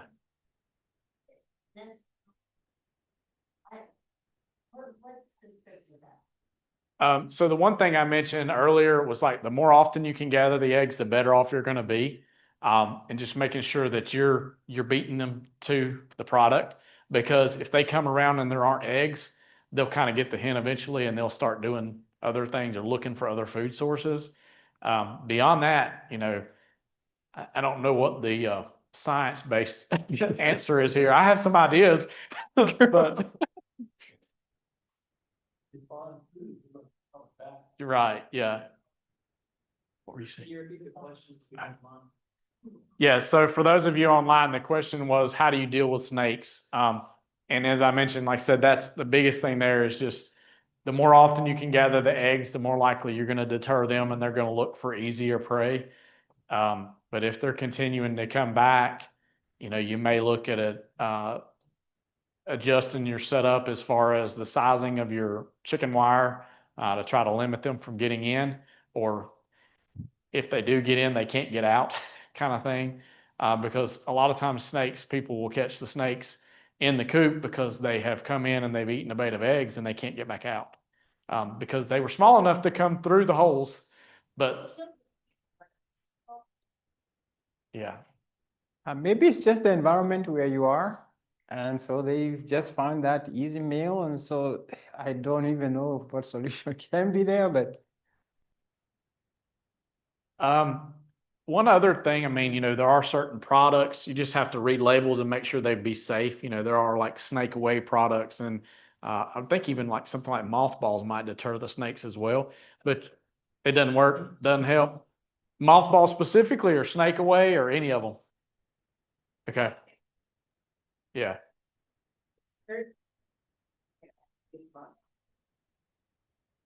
Amazon, and it does work. Yeah. It really does work. But again, anything like that you're using for a non-label type use, you want to make sure you're really careful with it, and maybe use it in non-bird areas if your birds are in a coop or whatever, or just make sure you check with someone to make sure you don't have any harmful effects on not only the birds, but any eggs you would gather. Yeah. If the mother is supposed to be a good laying breed, but she is not as prolific as the breed is supposed to be, should I not incubate eggs? Would her babies also be poor layers or? Okay, so for those of you online, the question is in relation to if you have a breed hen that's supposedly a good layer, but she doesn't lay well, should you not keep her offspring, basically, or not keep her eggs? There are definitely traits that are passed down genetically like that. So if you have plenty of eggs to choose from, yeah, I would say maybe not keep hers. But that comes down to being pretty confident that you can determine which eggs are hers and which aren't. And a lot of times that can get difficult unless you just have just 2 or 3 hens. I mean, if you've got a large group of hens, it's hard to know for sure who's laying what eggs every day. Any other thoughts, Sam, on that? I think that's basic Okay. of what you can do. And also with the snake away or whatever, you need to put it around the perimeter, because that keeps the snakes from coming in. Yeah. You basically have to make an entire ring with a snake away for it to be effective. Yep. Before the snakes, the weather getting warmer, they start coming in. And the only reason I say that too is because my neighbor has chickens, and the kids and snakes will come to my Yeah. property, and it was like, Yeah, you don't want to trap them inside your circle either. All right, back here. Issue off. So it's middle of the woods, surrounded by, and you just have a lot of aerial predator issues. Do you have anything that would help with that? Yeah, so for those of you online, the question is in relation to aerial predators, specifically hawks, any discouragements. So there are some things you can do if you are allowing your chickens out to free range. If you're using something like netting, one thing you can do is it makes sense. So if I've got a 100-foot roll of netting, I'm going to create basically a 25 by 25 square, and that gives them the most space that I can give them. The problem with that is also it makes it easiest for the hawk to come down and get one. So if you're using that netting, you actually you're better off making like a lane that's, what would that be, 10 by 40? So the range area is smaller, but it's harder for that hawk to navigate down in there. You can also use your netting to kind of make a zigzag range. And it's a lot of extra work if you don't have the predation problem, but if you know you have issues, that does help. There's not really a whole lot else you can do unless you want to have something that's totally enclosed to prevent that. There are folks that claim to have a lot of success with things like guardian geese in a flock. Some folks will keep a rooster not because they want fertilized eggs, but roosters tend to be more on guard, and they will a lot of times alert the flock if there is a predator present. They may not necessarily do a lot to be able to fend off, but they're more of an alarm system. So a lot of times people will involve even guineas. If you can stand to listen to them, they will alert the other poultry that there's something going on. And there are people that'll use livestock guardian dogs, things like that. You got to be cautious with that because dogs can be the problem too if they're not raised around poultry and they're trained well for that. But I've heard a lot of people have pretty good success with a guardian goose. So if you include a goose in the flock, they're loud, they'll protect. But the problem is a lot of people think, oh, if one goose is good, I'll get 2 or 3. And that's a problem because then the geese become their own flock and they're not interested in protecting everybody else at that point, but they kind of flock together. Yeah, guineas, they are very good. Some of the farms I've visited, they will give a noise that will.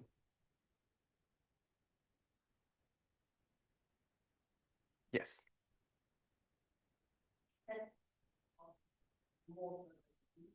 Chickens have to be smart enough. Their noise tendencies like alarm, but I noticed that the larger the chicken, the less problem the hawk. I switched to the larger. Okay. Can I ask a quick question regarding you stated about the transmission of the MG and MS? Should those, chickens be separated? Because you're saying that if the hen has it, then it goes to the egg, then it goes to the chick, and you have another egg, so you really shouldn't, I wouldn't think, eat the egg. You can eat the egg. Oh, really? You're cooking it. So the question was about mycoplasma. For those Yes. of you So, online. so ideally, what we are saying, you can keep the flock. The only thing you have to remember is that as long as they have it, most likely you're going to have it. It's not going to be an issue. It's just a matter of how to deal with it as it goes. And again, remember the season won't. No, you'll be fine. Just eat the eggs. You'll be fine. Cook them nicely. You'll be fine. One other thing following up about the hawks, if you do have a severe enough problem, you could always contact wildlife. They are the only people that could actually trap and relocate those. But if you have a really bad issue with that, it'd be worth trying to reach out to them and see if they would do anything like that for you.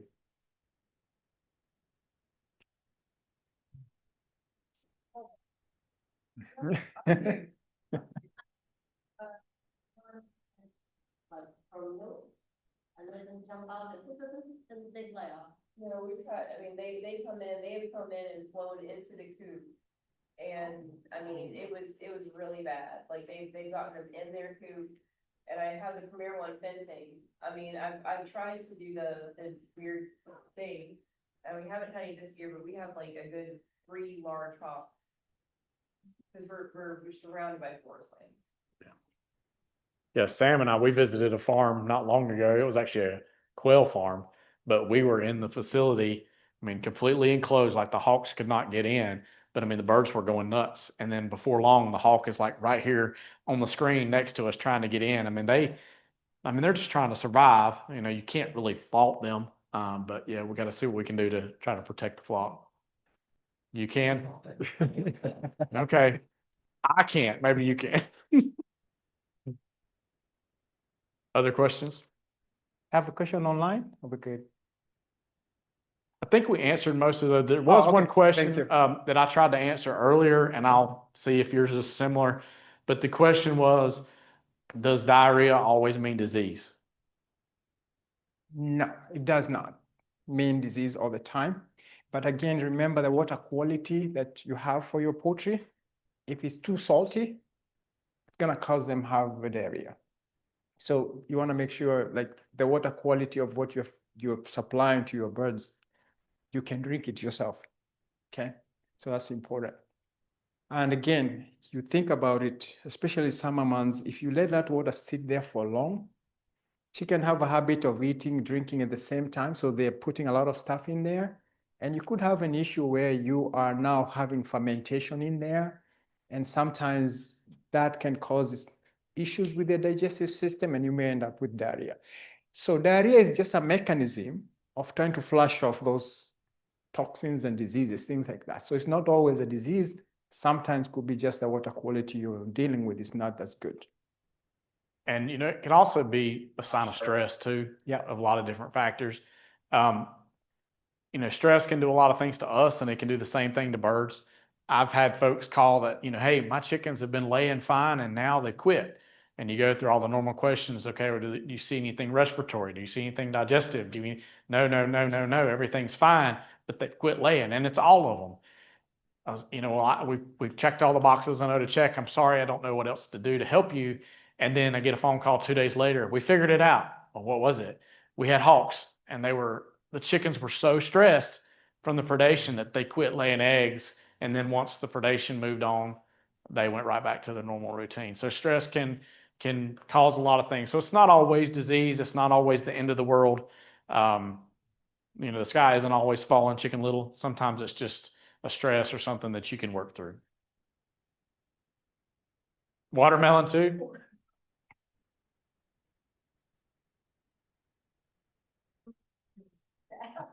And that's something I think was in my slides I didn't really talk on a lot, but if you're going to provide anything to your birds other than just, a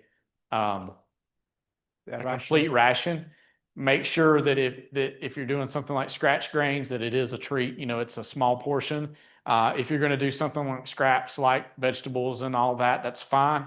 But be sure that it's something that's going to get consumed in, say, 20, 30 minutes, because anything that stays beyond that can cause spoilage, and then the spoilage can cause digestive distress, or it can attract mice and other vermin that can also bring in disease.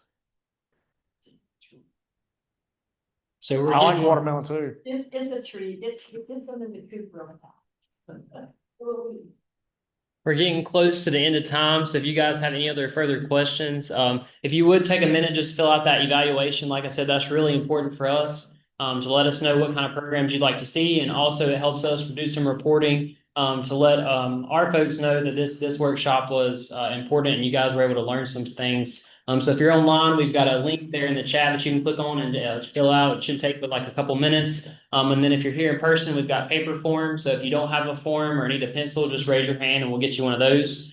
There is one question. I think Jonas may have already touched on it a little bit, but the question is, when do they need to know, as far as after that egg's been laid, is there a way they can tell that it's been fertilized before they go and try to incubate it?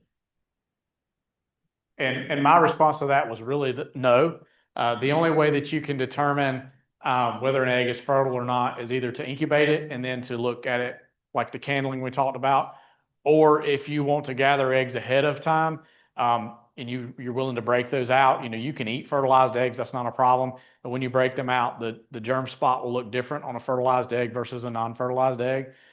Some people will call because they're used to eggs from the grocery store, which are produced by hens where there's no rooster present. And then they buy some eggs from a neighbor and, oh my goodness, all the yolks have this spot on them. What is this? And that's where the egg has been fertilized. So if you know you're going to set eggs 4 weeks from now and you can actually break open some of your eggs ahead of time that you plan on eating yourself, you can kind of get a feel for the percentage that should be fertilized when you go to set them. But there is no way to be 100% sure that this egg I have in my hand in its shell is in fact fertilized without either breaking it open or actually setting it and checking it by candling. Yeah, and just making sure you have an active rooster. If it's Yeah. too big, too obese, it will have a reduction of the activity, how it's mating with the hens. So again, that size of the rooster, and again, the breed you have to make sure the rooster is doing its thing. And those ratios we mentioned earlier too, sometimes people think more is better. That's not true. If you have the right ratio of that, say 1 to 10, one rooster for 10 hens, adding 3 or 4 more roosters does not help. It actually just may decrease fertility and the fact that they then are competing with each other. And you may actually get decreased fertility by having more roosters in the flock. So that ratio is important. There was one more question I think that was asked, and I'm trying to remember what it was before we take off. I was going to see if Sam had other thoughts on it, but I can't remember what it is at the moment. Are you talking about the one that was the bird that had paralysis and predators? No, that was not it, but there was one about paralysis and wanted to know if that could be predator related. Usually when we see paralysis, we do think of a disease issue. Yeah. Most commonly would be Marek's. If birds haven't been vaccinated for Marek's will actually cause tumors inside the body, all over the body, and specifically if it gets in an area where it affects the spinal cord, then birds will actually, become lame, and then they waste away. Also, we see a paralysis issue in meat birds, where there's a bacteria called Enterococcus cecorum that gets in the free thoracic vertebrae, causes abscess, pinches the spinal cord. So there are different diseases that will cause paralysis. Usually, if you see a bird that is in fact seems paralyzed, there's not a good end in sight for them. So euthanizing them is the best thing you can go ahead and do. But you still want to know why, because if you're seeing multiple birds, you probably have a disease issue like Merrick's, and you need to maybe adjust how you manage that flock in the future. We highly recommend purchasing birds that are vaccinated for Merrick's, because once they're exposed to the environment, it's too late. How many diseases can be transferred to people? Oh, zoonotic diseases? I really don't know. How many diseases are transferable from birds to people? A big one that we are concerned about is the salmonella from the laying, from the eggs. And so that's the big one. And again, you think of meat birds, when we process them, the big thing we are worried about is salmonella. Okay, so salmonella is a big one. Say it again. Worms, like tapeworms, things like that. I'm not worried about those because we normally cook our eggs and our meat. So I don't think I'll be worried about that so much. In healthy, it's still safe to eat it, if we don't get, or should we? It depends what it is. And again, the only thing I'm saying, depending on what it is, and if you're cooking your poultry well to the right temperature, 165 internal temperature, you're gonna destroy. That's why it's recommended at that temperature, because they know once you hit that temperature, most of your pathogens are destroyed. Most of the time, if it looks unhealthy, it's also not going to be a good quality product. I mean, Yeah. if you were to harvest it and you would to take the feathers off, the bird's going to be dehydrated, the meat's going to be more red in color or have other characteristics that are going to tell you we shouldn't eat this. I would say when in doubt, Yeah, don't throw eat it out. Yeah, throw it out. The question that I thought of when I went back and looked, had someone online, they have a flock, they're 6 months old, they are laying eggs, but they're not using the nest boxes. Already addressed the fact that they should be dark. They said the boxes, they've done things to darken them. They've actually got the false eggs in there too, and the birds are still not using the nest box. Any thoughts on encouraging them to use them? I think it's a little bit too late now because it's like a learned behavior, yeah? So one hen starts and everybody else thinks this is what we need to do. They can only encourage them, but I think at this age where they've already started that, probably a little bit late because it's just what it is. So even with the laying hens, they normally have flow eggs. So that's always a big issue because chickens learn from others. If that's the pattern they get introduced to very early, most of them will tend to do that. So when you think about those nests and how important they are, so just try to introduce your birds to those very early. If you know you're going to go to that laying cycle, put those dummy eggs in there so they can start learning this is where we need to do the business. All right, so again, that information for you guys, don't feel bad, just write me an email. That form that I was mentioning is gonna be emailed to you. So if you have issues with health, just say, hey, I'm dealing with this. I'm just gonna tell you, just fill the rest of the information, carry that with you to the lab, diagnostic lab, and I'll just get the bill and we're gonna get a report and then we know what exactly we are dealing with. Because sometimes even if you tell me, try to describe things to me, I may not be able to help. But the lab have the resources that they can do swabs, they can do necropsies, and they will tell you exactly what you're dealing with and your next course of treatment or things like that. So that's a very important information for you guys. And my contact information is on the second slide of my presentation. It is really small, so I have some business cards back here if anybody wants one. But you can simply search for me through the extension portal.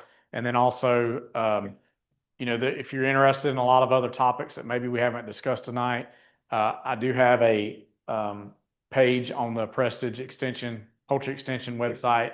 You'll search for backyard poultry and small flock resources. It should come up pretty quickly. And I have a lot of different resources on there pulled from Extension all across the globe or all across the nation, as well as things on diseases, on eggs, on the egg law in North Carolina, on the poultry exemption, processing, egg issues. If I have this, what do I need to look for? So a lot of resources there that I'm happy to help direct you to that if need be. Is it hard to get the poultry out of your tax? The tax exemption. So I don't know all the rules and regs around that, but it shouldn't be a very difficult thing to do as a poultry producer. Dalton may actually know more about that. They have to be like in Chatham, would they have to be like considered a bona fide farm? How does that work? Yeah, so the tax exemption is actually going to go through the North Carolina Department of Revenue, and so you'll apply for like a conditional if it's your first time getting that exemption. And basically, are you talking about where you don't have to pay sales tax when you make a purchase? Is that what you're talking about? Yeah, so you'll have to file it's a form through the Department of Revenue that you'll fill out. If you have questions, you have to kind of direct them towards to the NCDOR. And they can help you with that. But yeah, you apply and you have a conditional permit for like first year, and then after that you can apply for your full, and then you keep that same number and you can use it year after year.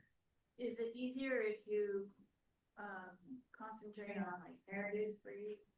It for the Department of Revenue standpoint, they're just looking at it from a business perspective. Like, is this something that you're using to produce agriculture?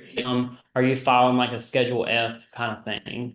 Yeah. If you got specific Versus questions, just a hobby. yeah, if you got specific questions, I'd recommend talking with your accountant or whoever you file your taxes with.